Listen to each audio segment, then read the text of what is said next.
Here are the top posts from Ask Science on the 14th of November 2019. Jetstream. How did ancient people keep stored water supplies such as cisterns safe to drink? Shay's Days. I've worked at a historical farm with a cistern. It is based on a farm in about the 1680s. Edit. It is Pensbury Manor outside of Philadelphia on the Delaware. Since the actual manse had been torn down, it is a reconstruction based on historical records. Though some of the window panes and artifacts are authentic, including a large silver-plated dish that was used for years as a sled by a nearby family. They generally didn't drink the water straight. Either it was boiled, tea or hot chocolate. Coffee wasn't a huge thing in this area at the time, or stored in a generally antimicrobial state. Beer, wine. The farm I worked at had a brewery on site and made different levels of beer. Small beer, for example, was made for consumption by children, slaves, and workers as an everyday beverage, as it had about 1% ABV. It was made from the last possible brew from the mash, usually the third. For the people there, anything fermented was then considered safe to store. That wasn't always true, as sanitizing wasn't understood as well as it now. But it was much better than drinking water that people literally pooped in while on ships in the nearby river. Cistern water was generally used without adulteration to water plants and feed animals. It usually was not used casually for human consumption, since there was a known risk of disease, and while they didn't fully understand why, they knew drinking water directly from the source would be detrimental. Again, this is from a specific place and time. William Penn's reconstructed a state outside of Philadelphia, so I can't speak to every cistern. Paul Denton's closet. Ancient people did not understand how disease worked on a theoretical level, but they observed just fine and knew that stagnant water would go bad, while constantly flowing water tended to remain safe. Water systems were built around this. I'm going to stick to Roman here because that's my field. They built aqueducts to direct a constant flow of pressurized water into any city of a large enough size that local river sources couldn't supply the people's needs. We think of the spectacular arched ones, but most aqueducts were just channels underground, and pipes. All were covered and filtered to keep out filth as much as possible. When the water arrived at the city, it would be diverted. Much of it flowed directly to fountains, the primary water source for the population. Wealthier homes also had indoor plumbing, and all of this was gravity pressurized.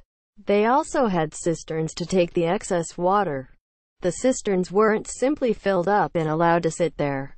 The water was continuously refreshed by the aqueduct's inflow, so it did not stay stagnant. It was not as safe as freshly delivered water, though, and people knew this, so it wasn't used as drinking water except in an emergency. Cistern water could be used for irrigation, diverted to baths, or simply dumped into the sewers. Places like Rome had tons of water coming in, way more than they needed, so there was no particular pressure to conserve. If your city was under siege and the aqueducts were cut, then you had to drink the cistern water. It did make some people sick, but not drinking it all would certainly kill you. So, you make the choice. Ancient people also understood that boiling water would render it much safer, so that was often done, especially if you were drinking water that was not nice and clean, like out of a cistern. The idea that people just drank alcohol and that made it safe is, I'm not going to say 100% mythical, but like 95%. The concentration of alcohol required to sterilize a drink requires distillation, which they did not have. Neither beer nor wine is sterile from its alcohol content, and they weren't drinking it to excess. Roman wine was always diluted with water, unless you were a total barbarian, to prevent getting too drunk. And the Romans didn't really drink much beer, at least not in Italy.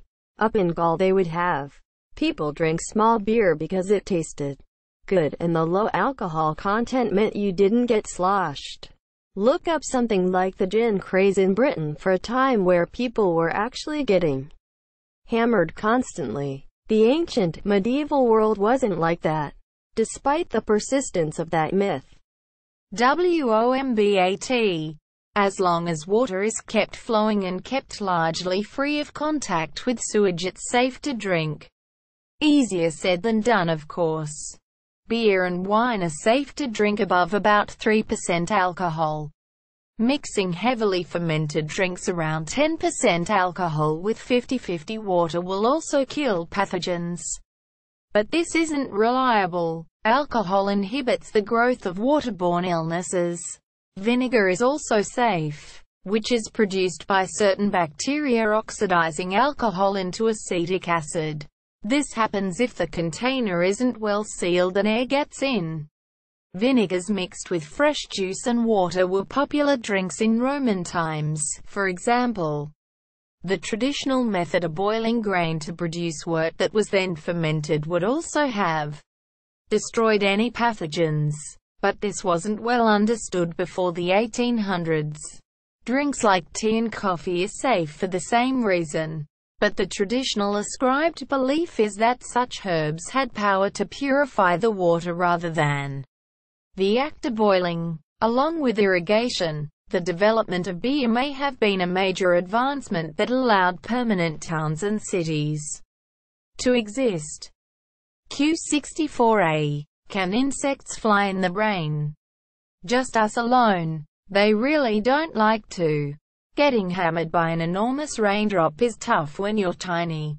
Plus water is really viscous and sticky for small bodies. Honeybees and dragonflies will stop foraging when raining.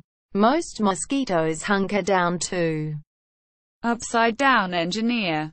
Do citizen science programs like Zooniverse contribute to scientific research to a meaningful extent? AstroKiwi. The easiest thing to do is to show you directly is a list of the top cited papers with Galaxy Zoo in the title. Sorted by citation count. There are several papers with over 100 citations, and dozens more with a very healthy number of citations. On average, articles in astronomy journals like MNRAS and APJ get about 5 to 6 citations per paper. So this is a lot of very successful research. Galaxy Zoo is mostly used to classify galaxies in cases where computers can't classify them easily. There is an uncertainty to this, which they minimize by weighting users according to their reliability. But given the large number of galaxies in the sample, you can still get useful results even if some fraction of the galaxies are misclassified. What we do is we combine Galaxy Zoo classifications with other results, such as the color of the galaxy. We can look at things like the galaxies that people classify as disk-like are bluer than the galaxies that people classify as elliptical-like, because the color of a galaxy depends on its star formation history. This gives us clues about how galaxies change their shape over their lifetime. Quelon Diguis was a game where people tried to fold proteins and it outperformed the best algorithms of the time. They also modified and to give it a big boost in activity. I don't follow the protein structure world too carefully, but I know they have been continuing to use it to solve structure problems. A giant nun. Galaxy Zoo is a fun way to do citizen science. It's a useful tool for crowdsourcing mass data that computers have a hard time processing. Autonomy is pretty much the last bastion of citizen science, as all the rest of the fields really require a lot of money, millions as opposed to thousands, to do anything useful. Hell, there was a 12-year-old girl about a decade ago who was the first to spot a new nova. Granted, she was using her dad's really expensive setup, but it's still pretty cool all around. Il Saint Germain. Why does ions like iron or copper have varying charge, so that there's iron 3 and iron 2?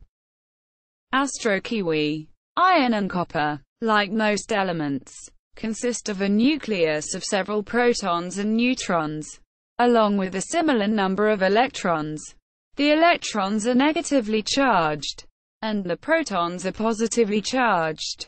If you have the same number of protons as electrons, then the charge is neutral. It's a neutral atmosphere. But if you have more electrons than protons, you have a negatively charged ion.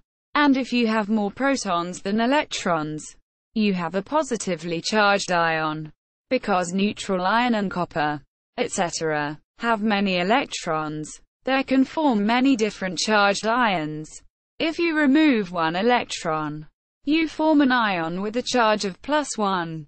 If you remove 2 electrons, you form an ion with a charge of +2, and so on. So the difference between iron 3 and iron 2 is just how many electrons they are missing. Thanks for watching. Don't forget to like and subscribe.